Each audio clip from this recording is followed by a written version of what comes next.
Hello বন্ধুরা, welcome back to my Silchar family.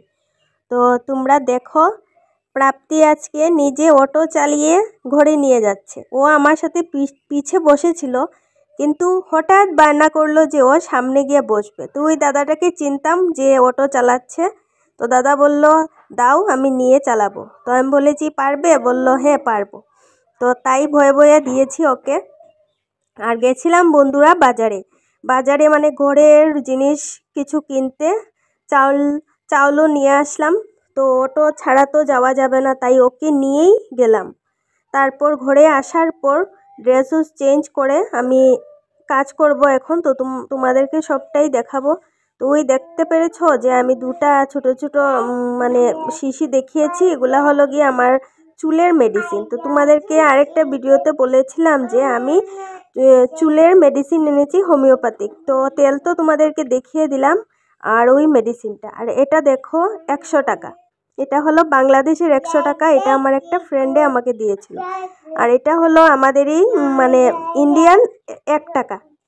তো টাকাটা খুব সুন্দর ছিল, তাই আমি রেখে দিয়েছি। আমার ভালো লাগে এরকম টাকা দেখতে, মানে রাখতে। আর দেখো, ঘরে এসে দেখছি কোন ব্যাগে কত টাকা আছে। যা টাকা নিয়ে গিয়েছিলাম সবই খরচ হয়ে গেছে। তো আমি ব্যাগগুলা ভালো করে ঝেড়ে টেড়ে নিচ্ছি, দেখি খুচরো কত আছে আমার কাছে। তো তাই এসে গুছাচ্ছি। তো ওই দেখো, আমি আজকে হলাম গিয়ে 80 টাকার মালিক। সব খরচ করে এখন আমার কাছে আছে 80 টাকা। তো ওইটাই আমি গুছিয়ে রেখে দিচ্ছি। কখনো সামনের দোকান থেকে গিয়ে কিচ্ছু আনতে হয়। তো তোমরা দেখো, আজকে সমস্ত কাজ টাজ করে আমি গেছিলাম। একটু সকালেই উঠতে হলো। আর ঠান্ডা না ভীষণ পড়েছে, কি বলবো। ঘরে যেরকম গরম এরকম ঠান্ডা এই ঘরটাতে। আর উপরে দেখেছো তোমরা এই যে বস্তা, তো বস্তাগুলো যে চাউল আনি এগুলো আমি ধুয়ে রেখে দিয়ে আজকে আর ধুলাম না, ভালোই ছিল। মানে যদি নোংরা থাকে তাহলে ধুয়ে বাজ করে রেখে দিই। তো যখন রুম শিফট করি তখন দরকার পড়ে বস্তাগুলোর জিনিসপত্র নেওয়ার জন্য, তাই আমি রেখে দিই। আর এদিকে দেখছো তোমরা 3টা বস্তা। দুটাতে হলো কি আমার ঠাকুরের বাসন, আর একটাতে আছে ঘরের বাসন। তো ঘরের বাসন এরকম কিছু না যেগুলো ইউজ করি না, সেগুলি। আমার এত বাসনপত্র নেই, ভাড়া ঘরে থাকি। এত বাসন মানে জিনিস করে তো লাভ নেই, কেন শিফট করার সময় অনেক প্রবলেম হয়ে যায়। তো ওইদিকে আমি বস্তাগুলো ঠিক করে রাখছি, উপর থেকে নামিয়েছি সবগুলোর সাথে। এটাও রেখে দিলাম ভালো করে, যাতে আমার যখন রুম শিফট করব তখন এই বস্তাগুলো আমার কাজে আসে। তো তোমরা থাম্বনেইলে দেখেছো আজকে আমি কি দিয়েছি থাম্বনেইল। তো তোমাদেরকে সবটাই বলবো, দেখাবো। তো তোমরা ভিডিওটা কন্টিনিউ দেখো, স্কিপ করে যেও না, কন্টিনিউ করো। তারপর আমি গেলাম বাথরুমে গিয়ে এই যে কাপড়টা ধোয়া বাকি ছিল, এখন কাপড় ধোবো। আর এখানে জুতো আছে, ওইটা ওর পাপার। তো ওইটাও ধুয়ে দেব। জুতোগুলো সাদা জুতো, আর নোংরা হয়ে গেলে ভীষণ বাজে লাগে দেখতে। আর এই জামাটা দেখো, আমি ফার্স্টে রেখেছি, ভিজিয়েছি। এই জামাটা দেখলে ও পাগল হয়ে যায়, মানে এটাই পরবেও। তো চলে আসি বন্ধুরা থাম্বনেইলের কথায়। তো এরকম থাম্বনেইল আমি কখনো আগে দেইনি, আজকে বাধ্য হয়ে দিলাম।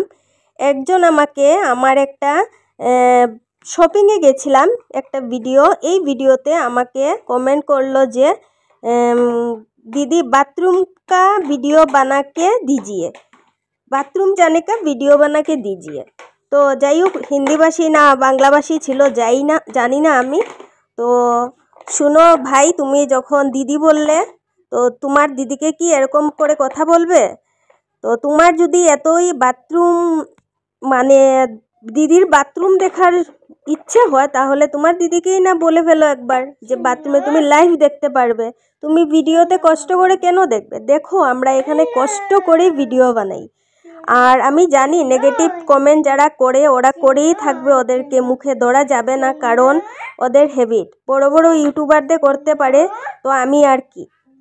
তো যাই হোক, কথা মানে ভিডিওটা আগে দেখো, তারপর বলো। তো তোমরা আমার চ্যানেলে এসে সবগুলা ভিডিও দেখে যেতে পারো যে আমার ভিডিওগুলা কীরকম হয়, কীরকম বানাই আমি আমার লাইফস্টাইল শেয়ার করি তোমাদের সাথে। আদারওয়াইজ আমি এরকম কিছু শেয়ার করি না। আর প্রথমত দেখো এখন বাচ্চাদের কাছেও মোবাইল থাকে, আমরা এরকম কিছু করব না যাতে মানে বাচ্চারাও দেখবে, কারণ আমার নিজেরও মেয়ে আছে, ওরও ফোন সারাদিনই দেখে। তো যাই হোক, তোমার কমেন্টের আনসারটা আমি ভালোভাবেই দিতে পারলাম। আর এদিকে দেখো, কালকে যে শুকিয়েছিল কাপড়গুলো আমি নিয়ে আসলাম, নিয়ে এসে কাপড়গুলো ভাঁজ করে রাখছি আর আস্তে আস্তে হাঁটছি, কারণ প্রাপ্তিকে ঘুম পাড়িয়েছি। ও যদি উঠে যায় তো আমার কাজ শেষ হয়ে যাবে, কাপড়গুলো সব ফেলে দেবে, তাই আস্তে আস্তে করে হাঁটছি। আর এই যে গিয়ে ওই করে গোদরেজটা খুলেছি, ও সাউন্ডেই উঠে গেছে। ওর ঘুমের টাইমিংটা খুব কম, ও বেশিক্ষণ ঘুমায় না। তো তারপর দুপুরে খাওয়া দাওয়া করলাম, পালিয়ে আসলো, খাওয়া দিলাম আর প্রাপ্তিকেও খাওয়ালাম। তো এখন এটা হলো গিয়ে সন্ধ্যাবেলা। তো সবাইকে বলে দিই বন্ধুরা, শুভ সন্ধ্যা। আর এদিকে দেখো আমি 2 কাপ কফি বানিয়েছি আর এখানে বিস্কিট নিয়েছি। আর পালি বলল যে বাদাম খাবে, তো বাদাম অল্প বেজে দিচ্ছি। আর ওই ঘরে দেখো পালি অন্ধকারে বসে টিভি দেখছে, কারণ প্রাপ্তিকে আবার কষ্ট করে ঘুম পাড়িয়েছি। তো এখন যদি লাইট জ্বালাই তো উঠে যাবে, তার জন্য ভাবলাম আমরা অন্ধকারে বসেই মুভি দেখে দেখে আমরা খাবো। তারপর তো উঠে গেল, উঠার পর আমি ওই মশারির ভিতরে ছিল, আমি এখানে একটু শুলাম চাটা খেয়ে। তো ভিডিও আমি অন করে রেখেছি, আমি বাইকের সাউন্ড পেয়েছি, কারণ আমার হাজব্যান্ড আসবে এখন, তাই আমি ভাবলাম একটু তোমাদের সাথে এই জায়গাটাও শেয়ার করি। এই দেখো আমাকে কিভাবে দেখছে, বুঝে গেছে আমি ভিডিও করছি। তারপর রাত্রে রান্না বান্না সেরে সবাইকে খাওয়া দিয়ে নিজে খেয়ে বিছানায় আসলাম। তখন বাজে রাত্র 11:30। আর এখন পর্যন্ত দেখো প্রাপ্তি জেগে আছে, কারণ পালি ওর স্কুলের প্রজেক্ট করছে, ওর সাথেই বসে আছে ও। বন্ধুরা, কালকে তো আর ভিডিওটা কন্টিনিউ করতে পারলাম না। এই যে তুমি আসো আসো। তো রাত্রেবেলা আমার ভীষণ ঠান্ডা লেগেছে কালকে, আর আমার সর্দি হয়ে গেছে কালকে। তোমরা তো দেখলেই সারাদিন কাজে এতটা ব্যস্ত ছিলাম, আর আমার তো বিশেষ করে জলের কাজটা একটু বেশি। দেখো তো তোমাদের সাথে কথা বলতে দেবে না। ওকে নিয়ে ভিডিও করা তো তোমরা জানোই, আমার প্রত্যেকটা ভিডিওতে তোমরা দেখো। তো আজকে আমি কাপড় টাপড় ধোয়া কিছু রাখিনি, আজকে ধোবো না, কালকে অনেক ধুয়েছি আর আগামীকালকে ধোবো। তো আজকে আর কিছু ধোবো না। দেখো কি করছি, এই দুষ্টু মেয়ে। তো আজকে একটু রেস্ট দেই, না হলে আজকে জ্বর আসতেই মানে এসে যাবে আমার, আমি জানি। তো আজকে একটু রেস্ট দেই আর কাপড় ধোয়া নেই। তো ঘুম থেকে উঠে ওদেরকে খাওয়া টাওয়া দিয়ে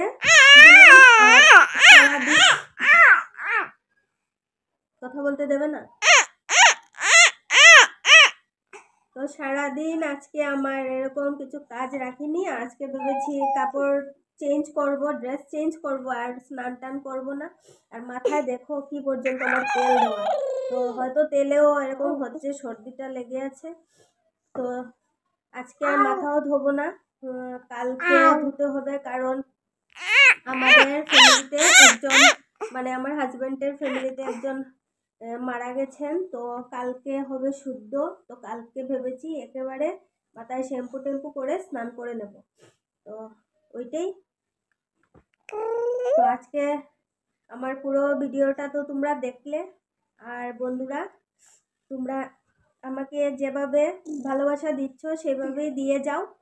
আর কি বলবো তোমাদেরকে, আমি তো এত বড় ইউটিউবার না, ছোট ইউটিউবারও বলবো না সেটা জানি না, কিন্তু তোমাদেরকে বলছি আমাকে সাপোর্ট করো। তুমি ধরবে না, সাপোর্ট করো। আর এটাই। তো আজকের জন্য টাটা বন্ধুরা, আজকের জন্য টাটা। ও ব্যথা পেয়েছো কি করব। তো আজকের জন্য টাটা। ও সারাদিনই এরকম করে ব্যথা পায়, আর্নিকা রোজ ওর খেতে হয়, জানি না মানে এত কেন দুষ্টু। তো আজকের জন্য টাটা বন্ধুরা। আর ওকে এখন একটু পরে, এখন বেশি বাজেনি, 11টা বাজে, 12টা 12:30টার দিকে ওর ড্রেস খুলে ওকে ভালো করে তেল দেবো, দিয়ে ড্রেস চেঞ্জ করে দেবো। আর আমরা দুজনেই আছি এখন ঘরের সমস্ত কাজ শেষ। তোমাদেরকে একবার দেখিয়ে দিই, এই দেখো বিছানা গুছিয়ে নিয়েছি, ঘরের সব ঝাড়ু টাড়ু দেওয়া শেষ। আর এই যে এগুলা থাকবে বিছানায়, এগুলা প্রাপ্তির খেলার থাকবে, খেলবে তো না মানে পড়ে থাকবে, খেলবে। আর তোমরা এটা দেখতে পাচ্ছ, এটা কি পরেছি, কালকে সোয়েটারে আমার হচ্ছিল না, তার জন্য পাপার একটা টি শার্ট আমি পরে নিয়েছি। মানে আমার আছে অনেকটাই সোয়েটার আছে, দুটা সোয়েটার পরতে ভালো লাগে বলো, তো কালকে আমি এটা পরেছি আর এটার উপরে সোয়েটার পরে ঘুমিয়েছি। পায়ে এখনো আমার মোজা আছে, খুলিনি, তো রেস্ট দিয়ে দিয়ে তো কাজ করতে হবে, কারণ আমি যদি অসুস্থ হয়ে যাই, মধ্যে ভীষণ জ্বর হয়ে পড়েছিলাম, অনেক কষ্ট হয়েছে, কিচ্ছু কাজ করতে পারিনি। আমাকে এরকম দেবো দুষ্টু, তো জ্বর হয়ে পড়েছিলাম, কিছু কাজ করতে পারিনি। তো আর বেশি কিছু বলবো না, তো আজকের জন্য টাটা বন্ধুরা, বাই বাই, টাটা দাও, বাই বাই, বাই বাই দাও, bye bye, bye bye, puppy দাও, পাপ্পি দাও, এ পাপ্পি দাও, পাপ্পি দাও, পাপ্পি দাও সবাইকে। আমাদেরকে অল্প সাপোর্ট করো, ভালো করে সাপোর্ট করো, আমি বড় ইউটিউবার হতে চাই। পড়াশোনাও করতে হবে, শুধু ইউটিউবার হলে চলবে না, পড়াশোনা করতে হবে তো, করতে হবে তো, না দুষ্টুমি আর ইউটিউবে শুধু দুষ্টুমি দেখাবে আর ইনকাম করবে, সেটা হলে হবে না, পড়াশোনা করতে হবে। তো ঠিক আছে বন্ধুরা, টাটা, বাই বাই।